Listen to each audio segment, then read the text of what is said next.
Good morning and welcome to the Sabbath morning service, which today comes to you from Scotland. I'm standing here in the Scottish Mission Office, which is based in Crieff. That is about an hour north of Edinburgh and Glasgow. We're just in front of the Crieff Church, and it's a very small office. I believe one of the very smallest working offices in the Adventist system. There is room simply for 2 workers, myself and my secretary, a small meeting room where our pastoral team of 7 can meet for workers' meetings. And then today and other times it's become a pop-up studio. It's based in an old converted laundry from the Rounderwood Health Spa. And we send you our warmest greetings from the small but vibrant church family in Scotland. Wherever you are listening, I trust that you are safe and well and being blessed by the online services. Now, our passage this morning for our contemplation is taken from Luke chapter 15. It's a wonderful chapter of the Bible. The Bible commentator Barclay called this the gospel in the gospel because it gives the essence of the message of good news that Jesus came to share. Now you will know there are 3 parables in Luke 15. Firstly, there's the parable of the lost sheep from verse 3 through to 7. Then there's the parable of the lost coin from verse 8 to 10. And then from verse 11 onwards, the parable of the prodigal son or the lost son. Now they all are given within a context, and we need to understand the context, so I'm going to read from the first 2 verses. Now the tax collectors and sinners were all drawing near to him, and the Pharisees and the scribes grumbled, saying, "This man receives sinners and eats with them." So he told them this parable. And in fact, he told 3 parables. Most often we look at either the first or the third. The first parable of the lost sheep is a beautiful picture, and it reminds us of Jesus being the good shepherd and the idea of going out and bringing home a lamb that was lost. It's an echo from Ezekiel 34, where we read, "For thus says the Lord God, Behold, I myself will search for my sheep and will seek them out."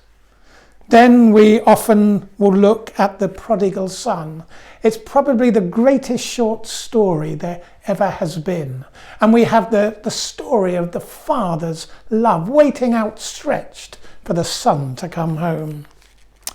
Sandwiched in the middle is the small parable of the lost coin.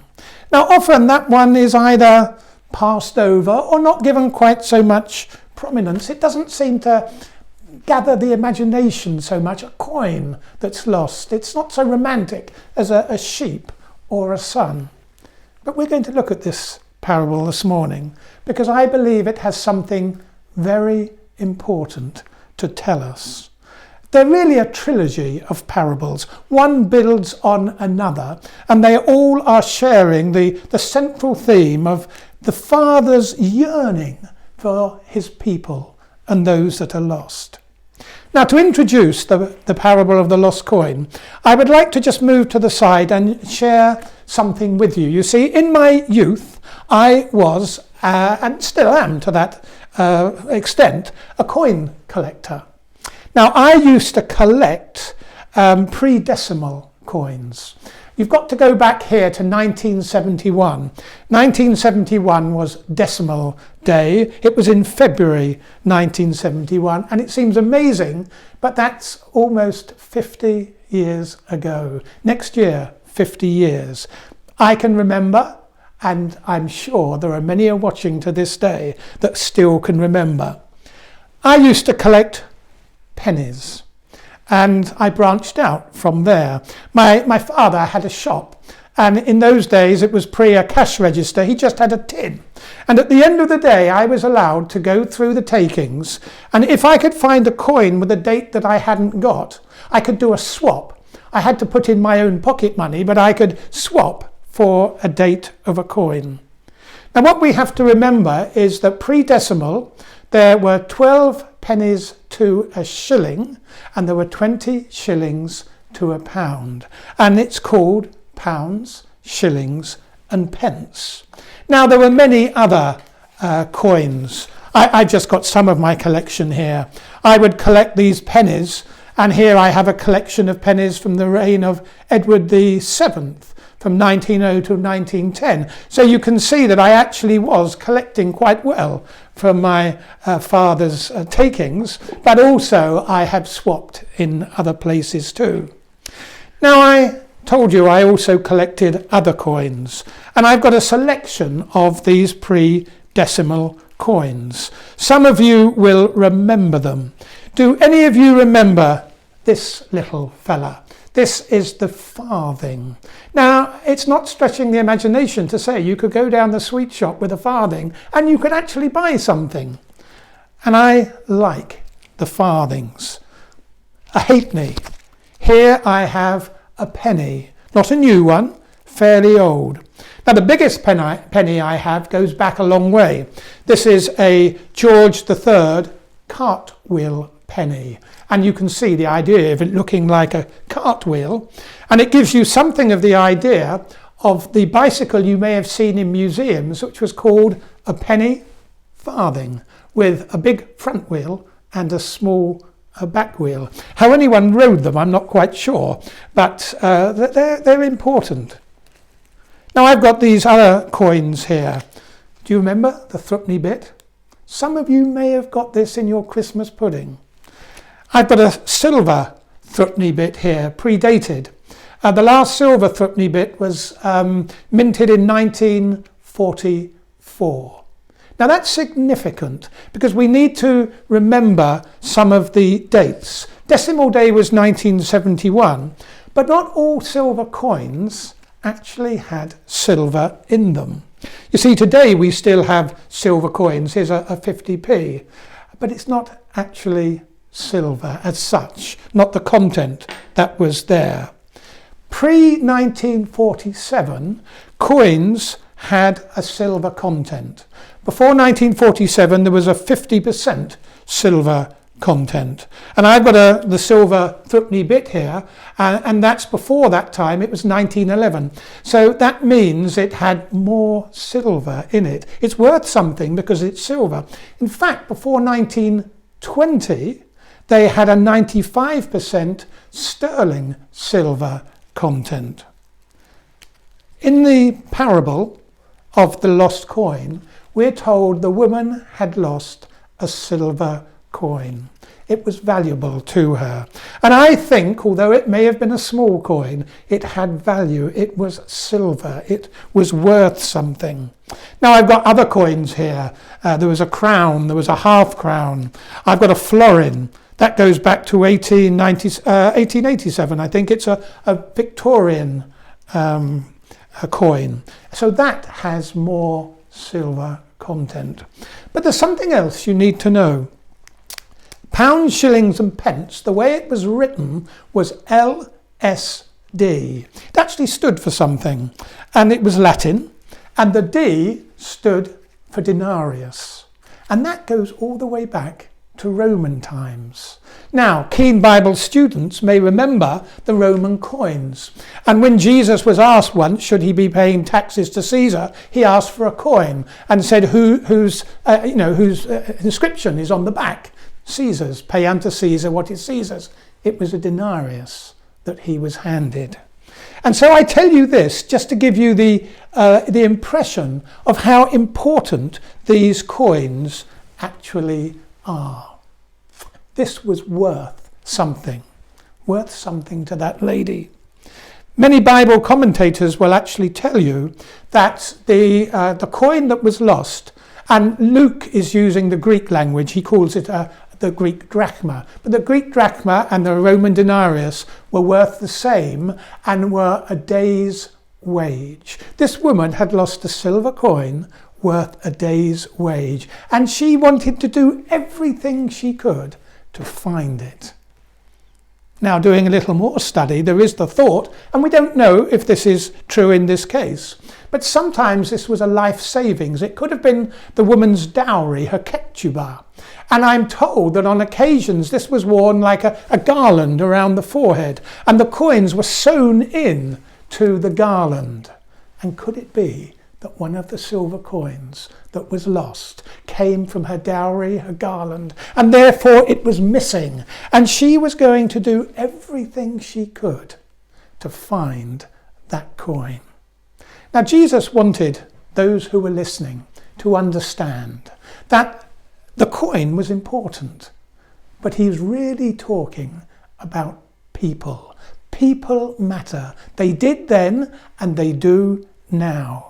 Now, the Bible will tell us in the 3 parables that, of course, it was always one that he went to search for. In the parable of the lost sheep, he had 100 sheep, 99 were safe, but he went out to find just the one. In the parable of the lost coin, there were 10 coins. One was lost. On neither occasion was it said, it doesn't matter, I've got others. That one was important. In the parable of the lost son, 2 sons, but one was lost. And that one was so important that the father was waiting with arms outstretched.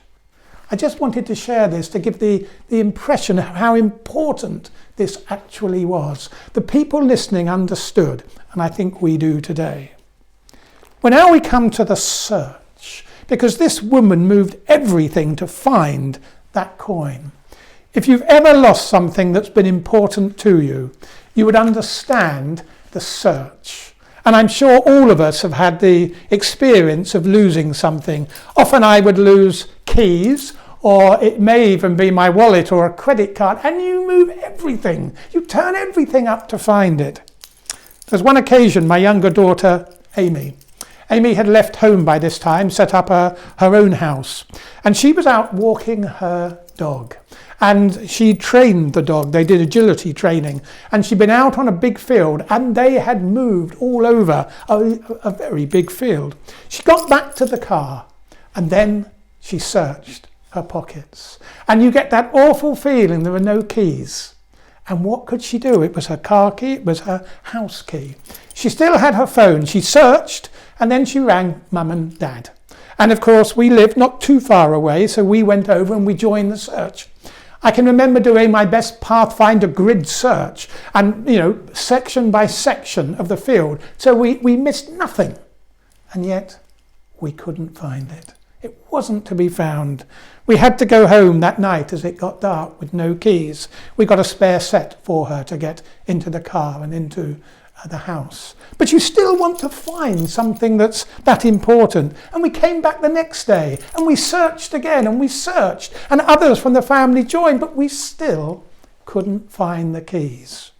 It was only a couple of days later that one of the members of the family located the keys. Now, we had been praying. Dawn and I had prayed hard. May these keys be found.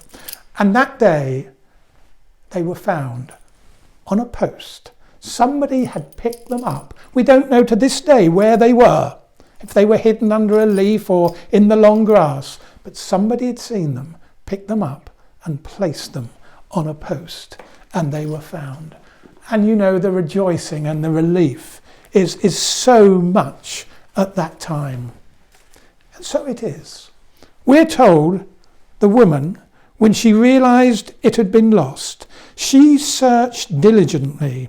In fact, the reading says she lit a lamp, swept the house, and it says here, and seeked diligently until she found it. She turned everything upside down. She could not be complete. She could not rest until the coin was found. Now, in this, I believe, she is a picture of God. God searches for us all. And that's what the Pharisees and the scribes could not understand, that God would actually search for sinners and tax collectors. But Jesus was making it so clear. He searched for everyone, and there would be rejoicing when they were found. And if you look at the sequence, first of all, the woman initiates the search. She is the one who gets on her hands and knees. First of all, she lights a lamp. Then she gets the broom and she sweeps the broom. And of course, we have to understand the houses in those days had no electric lights. They were small. There was probably just one little window letting light in. And therefore, she needed to be able to see what she was doing. The floor would not be nicely carpeted. It would probably be a dirt floor, and she would have to sweep and look in the cracks and the crevices. And that's what she did. She persevered. She initiated the search, she employed every resource she had, and she did not give up until that coin was found. And then she called together her friends. Come, let's celebrate. This is a picture of God's passionate search for us. God uses resources that we don't even know of to bring home those who are lost. This came to my attention some years back. Now, I don't want you to feel that in our family we're always losing things. But my wife and I, Dawn, we were on holiday one year. We were in Yorkshire and we'd taken the steam train up to Whitby. And we were looking around the seaside town of Whitby, and we wanted to go to Whitby Abbey, and you have to climb all the way up. It's up on the east cliff, and there are many steps to get up to the abbey. Now, a ruined abbey, but it's good to look around. And that we did. And it was a beautiful day. We looked around, we had a great time, and then we climbed down, and we knew we had to get back and catch the steam train back. And that's when it happened. Dawn looked and realised her watch was missing. Now, this wasn't any ordinary watch. Dawn had just had a significant birthday that year. It's one of those ones that ends with a naught at the end. I won't share which one, of course. But I had bought her a watch. It was a nice watch. We're not talking about a Rolex here, but it was a nice lady's watch. In honesty, I suspect the real value is in the sentimental value of what it meant as a present. But Dawn knew she had lost this precious watch and she wanted it found. And so we traced our steps back up again to the abbey, looking around the ruins, on the way back over the sides of the steps. And even at the bottom, I went into shops saying, has anyone handed into you this watch? Couldn't be found. We prayed. I remember standing there with Dawn praying that this watch would be found. And I remember having that feeling, I believe it will, but I cannot see how it can happen. We've looked, and the end of the day came, and we had to go and catch the train home. And so we did. And we felt, well, despite the prayer, it seems that it's not being found. Well, that wasn't the end of the story, as you know, as I am telling it. It so happened that Dawn's mum and dad were coming up to Yorkshire the week afterwards.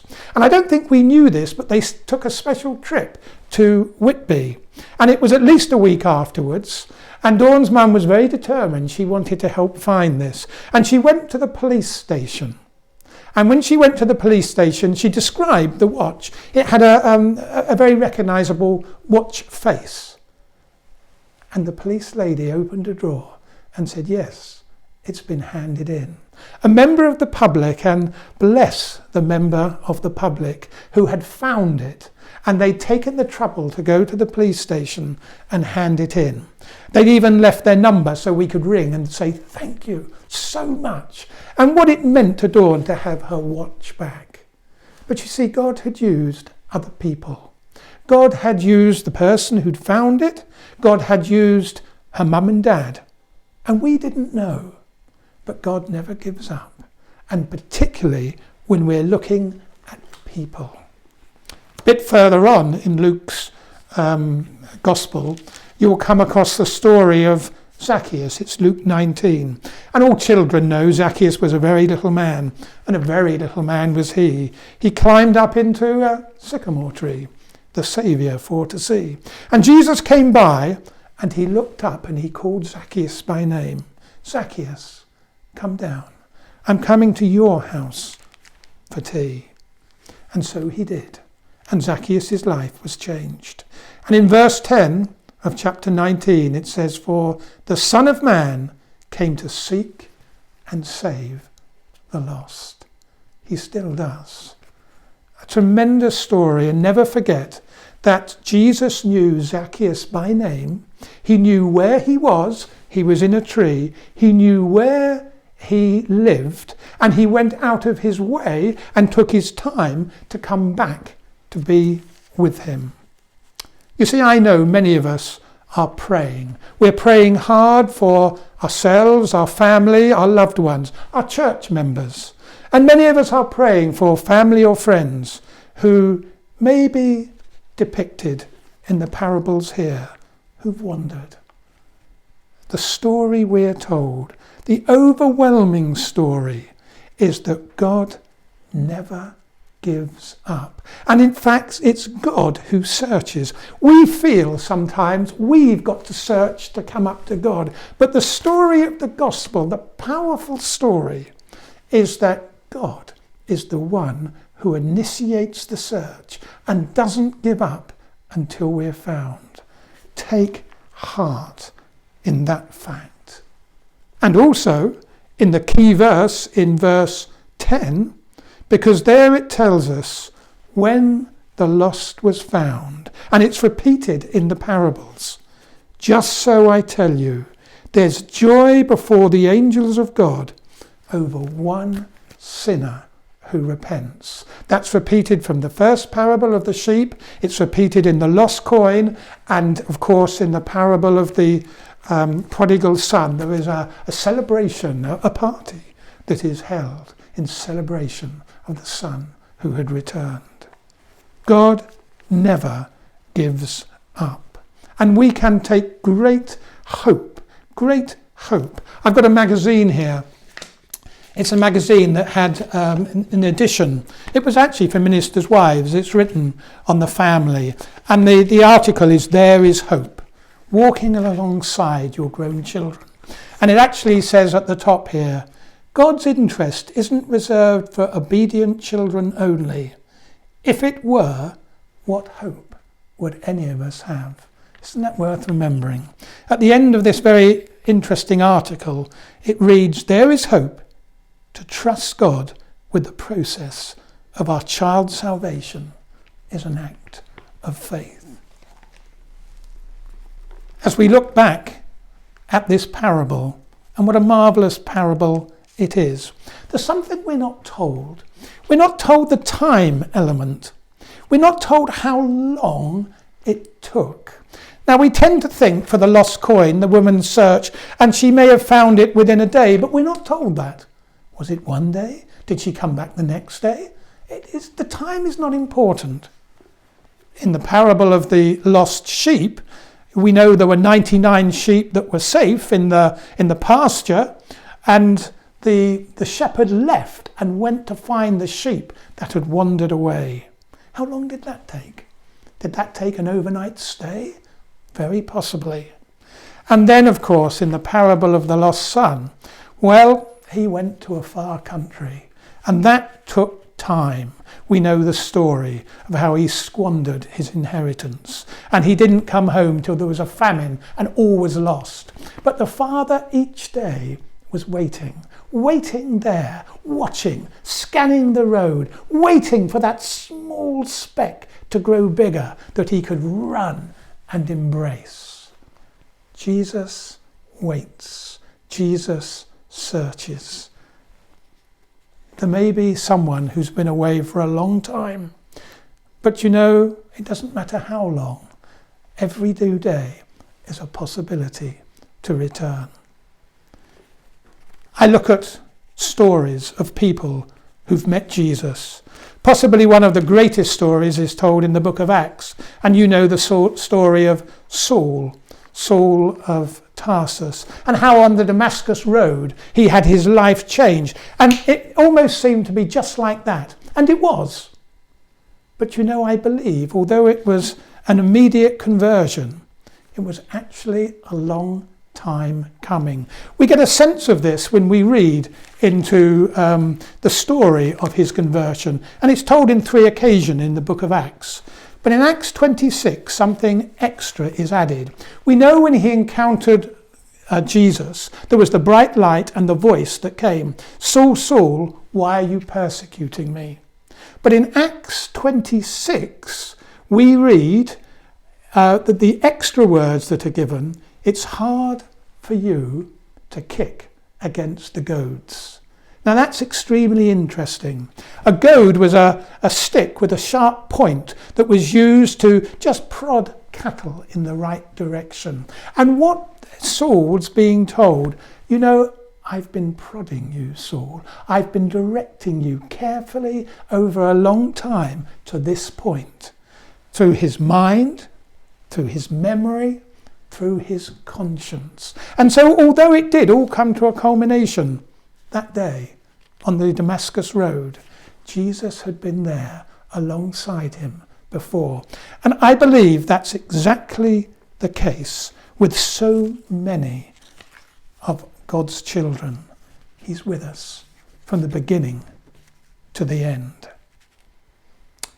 Time is interesting. Over, a lifetime of ministry now, I've seen how God has been leading in my life and in the life of others. I wouldn't be a minister today if I hadn't seen, as I look back, how God touched my life and gently prodded me to the direction that I should follow. And I remember prayer that was answered specifically at a camp one day, and that was God speaking to me. And I'm sure if we sit now and just think, can you remember God doing something like that in your life?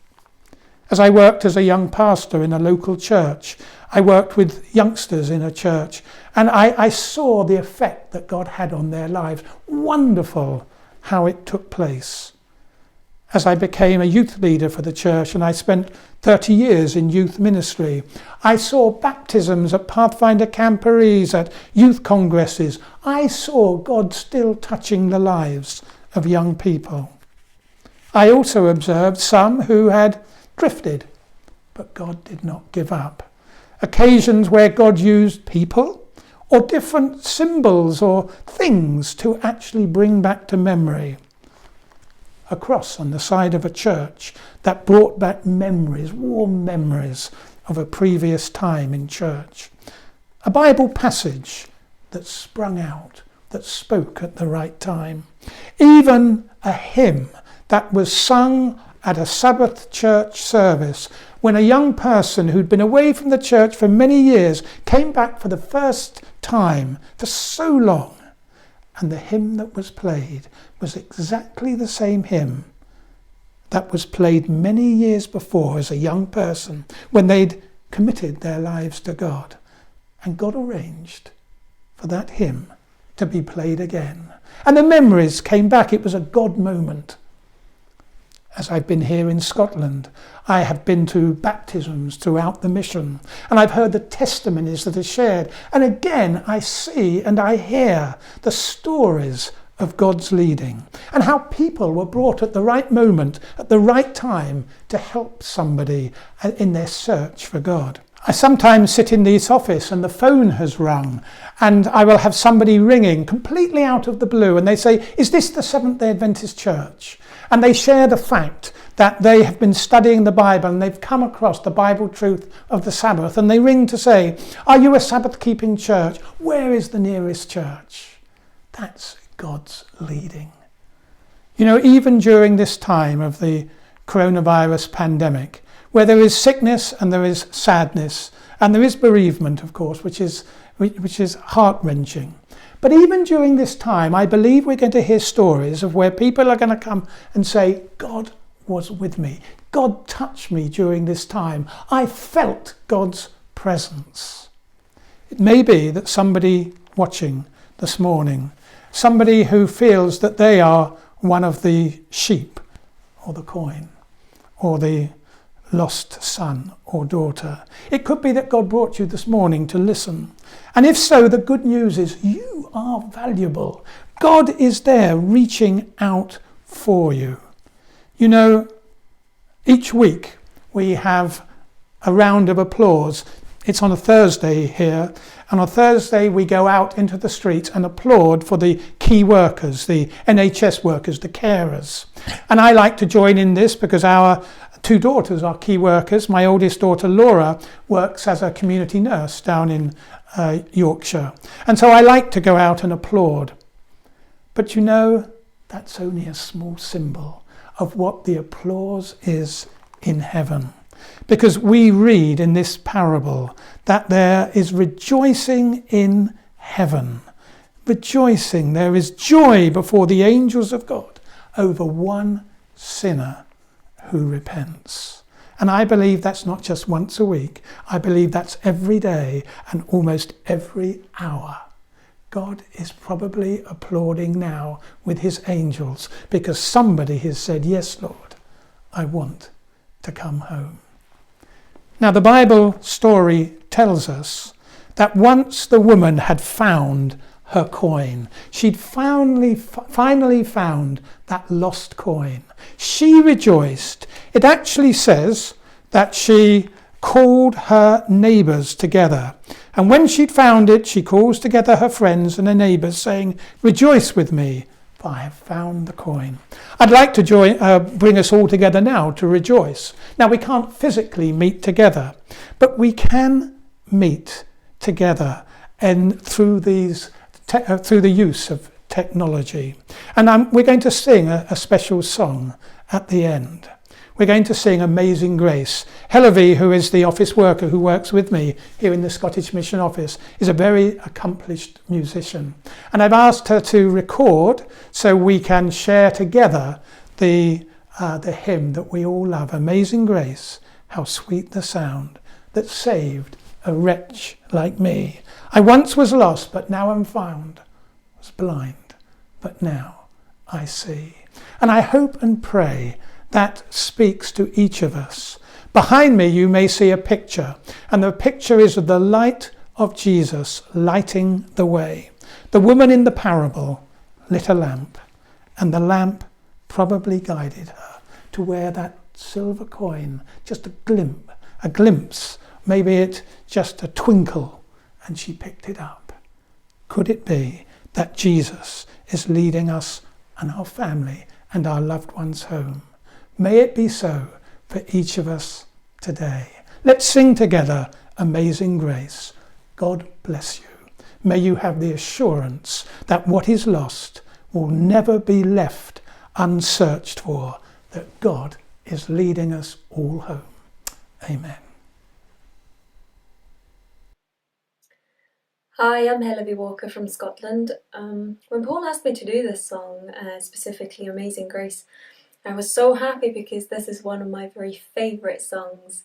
It was written in 1772, and it's amazing that it still continues to inspire and bless people all over the world. I hope you enjoy.